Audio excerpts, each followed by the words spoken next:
Welcome back for the final part of our deep dive into mental and social health.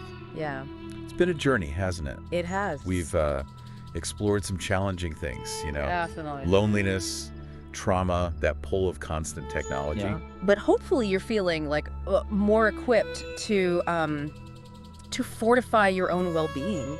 It's Absolutely. like we've gathered all the building materials, Yeah, and now it's time to put them to use. it is, yeah. Yeah. We've uncovered some potential cracks in the foundation, Right. but we've also discovered some really powerful tools for repair. Mindfulness, connection, setting healthy boundaries, all that good stuff. And in this final part, I want to focus on something I'm like really passionate about. Okay. Taking action. Action. It's one thing to absorb all this knowledge, but what are we actually going to do with it? Right, exactly. Knowledge is only powerful when it's put into practice. Absolutely. It's like having a toolbox full of, amazing tools, but never using them to actually build anything. I love that you're bringing this up Yeah. because it's easy to get overwhelmed with information, especially with complex topics like this. Oh, absolutely. But the source material that we've been looking at, it offers some really practical advice that anyone can use. Okay, so let's dive into those action steps. Let's do it. The source emphasizes identifying our own, unique strengths and passions. Okay. Why is this so vital for, bolstering our mental and social well-being? Well, it's because tapping into your strengths and passions, that fuels your sense of purpose. And it connects you to something bigger than yourself. Right. When you're engaged in activities that light you up, Yeah. you naturally feel more fulfilled and connected to the world around you. Think about a time when you were so absorbed in something that you completely lost track of time. Oh, yeah. That's the feeling we're talking about. I know that feeling well. It's like being in a flow state Yeah. where everything else just kind of fades away. Exactly. But for some of us, it can feel like those strengths and passions are buried under a mountain of, daily responsibilities. Right. How do we even begin to, unearth them?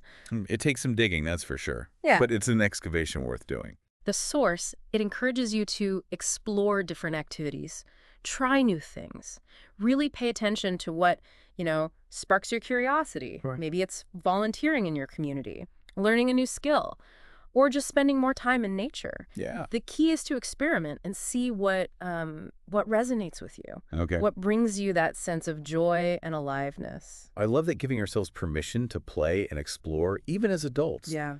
We can get so caught up in the shoulds and have-tos of life Right, exactly. that we forget about nurturing our own spirits. Absolutely. But what about those of us who are already feeling stretched thin and burned out? Yeah, good. Adding one more thing to our to-do list can feel overwhelming. Right. Where do we even find the energy to start exploring our passions? That's where self-care comes in. Okay. Remember, we can't pour from an empty cup. So before you even think about, tackling that passion project Right. or diving into that new hobby, Yeah. make sure you're taking care of your basic needs. Are you getting enough sleep? Yeah. Are you eating nourishing foods, moving your body in ways that feel good, managing stress? Yeah. All those things. Taking care of yourself is the first step to having anything to offer to others, including exploring your passions. So it's like putting on your own oxygen mask first Exactly. before assisting others on a plane. You can't help anyone if you're gasping for air yourself. Wise. Okay, so we're prioritizing self-care, excavating those passions.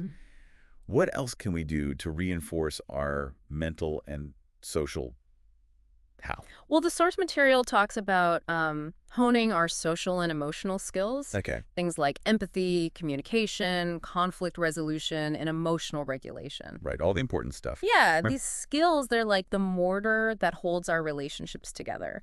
Helps us navigate life's, inevitable challenges. I think we often assume these skills are just innate. We're either born with them or not. Yeah, I used to think that too. But like any skill, they can be learned and strengthened. Oh, absolutely. Right.